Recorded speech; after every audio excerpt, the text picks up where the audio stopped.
TFL EV is brought to you by Flow Charger, maker of reliable, high-quality charging stations for your electric vehicle. Hey guys, welcome back to Colorado, and today we're going to be looking at this. We're going to do a walk around, we're going to crawl through it. I'm going to give you all the details about the brand new 2023 Mercedes-Benz EQS SUV. And if it looks familiar, it is because, well, it's based on the EQS, and this of course is the taller, bigger, more chunky, I think that's a good word for this, version of the EQS sedan. It's actually built on the same platform. It has the exact same wheelbase as the EQS, which is, of course, Mercedes-Benz lingo for their all-electric flagship. Now, this is the, not quite the top of the line. There's a Maybach version of this coming, but this is the EQS 580, which means it's a dual motor setup, all-wheel drive, 4MATIC, that puts out just over 600 horsepower. And if you're wondering, just like the EQS, there is no way to open the hood. So no frunk. I had a long conversation yesterday with some of the Mercedes people, and I said, you know, Tesla made the frunk an electric car thing. Why did you guys get rid of it? And they gave me the same reason the Cadillac said that they don't have much space under their frunk, or none at all. And that is they wanted to package it in such a way that a lot of the components that you need to run the car are in the back normally, and they moved them in the front so that you have more space in the back. And speaking of space, this does come as either a 2-row or a 3-row. Now, the base version of this, the 450, starts at about $104,000. This one at $125,000.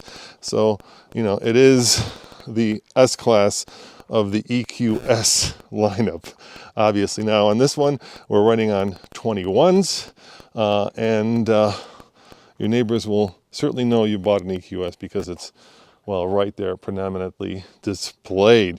So let's hop on inside and kind of take a look at the interior. This one does come with the optional hyperscreen. And by the way, if you're wondering how you get windshield wiper fluid, since there's no way of getting under the hood unless you're a certified Mercedes mechanic, and that's this little, oh, it's locked, look at that. They even lock it when you've got the car locked. So let me unlock the car. The door handles pop out a la Tesla, and I bet you that will now pop open, and that's how you pour windshield wiper fluid into your EQS, since you can't get under the hood. And if you're wondering what's under there, it's just a giant filter. Now this one has, like I said, the optional hyperscreen. We'll start it up so you can behold the beauty of the giant screen on this car. Let me start it up right there. And of course you've got one giant bit of glass that actually hides 3 screens. There's one for the passenger, there's one here for navigation, and of course there's one right there for the driver. And I asked the engineers why they came up with hyper, and they said there's a song, you can look it up on YouTube, by a band called Scooter, and if you look at it, it's like, I think it's like an 80s or 90s German pop song, and the band basically screams hyper, hyper during the entire song, and that's where the name Hyperscreen came out. Now, one of the things I do like about this, let me go kind of over the top 3 things I like and the top 3 things I don't like. So let's start with the likes. I do like this line of illumination here. You can of course change that in the screen so that you can have it blue or pink or purple. It does give kind of a sense of tranquility. I think that's what they were going for. That's number 3. The other thing that I like is right there. That is a dual panoramic sunroof that slides open. It's not like a Tesla where the whole thing is exposed, but it works quite well. And the final thing I like are these little pillows for your headrest. I gotta say, that is about as comfortable as it gets in a car. Oh my gosh, yeah, I could fall asleep. So those are my top 3 favorite things. Oh, I also like, as an additional, this Burmeister speaker cover. I think it's really well done. Now let's go about the top 3 things I don't like about this car. At number 3 has to be the fact that it has, and I know this is a personal thing, but it has these like haptic controls where you can basically use your finger or your, like an iPhone to kind of link it to you. I don't know. I don't need my car to be that's fingerprint EQS SUV recognition. I don't want my car to be that technologically advanced where it's actually linked to a biometric profile of me. It just seems like that can lead to all kinds of problems. And everything is hackable, guys. So, you know, probably the best thing that you can't hack is a Jeep XJ. That's a Cherokee for all you non-Jeep people with, you know, a straight 6.4 liter. That's about as hack-proof as it gets in low technology. That's okay. So that's number 3 that I don't like. The next thing that I'm not particularly in love with are actually these haptic controls. Once upon a time, Mercedes invented the best seat controls in the world, and it used to be that you could actually push these. Now they're touch sensitive, so if you want to move, let's say, this little pad on between your feet, you don't push on it, but the natural instinct is to push on it, and it feels weird just touching it. Same thing for all of these controls, and you know, it's just a very odd sensation. I'd like to have HVAC controls that are traditional, because if your hyper screen goes out and you lose your HVAC controls, all of a sudden you're going to have issues with figuring out how to turn the air conditioner on. All right, and the number one thing that I don't like about this car is its design. I kind of find that it's just a big old, let me show you, maybe that's the best way to show you. It's kind of just a big old blob.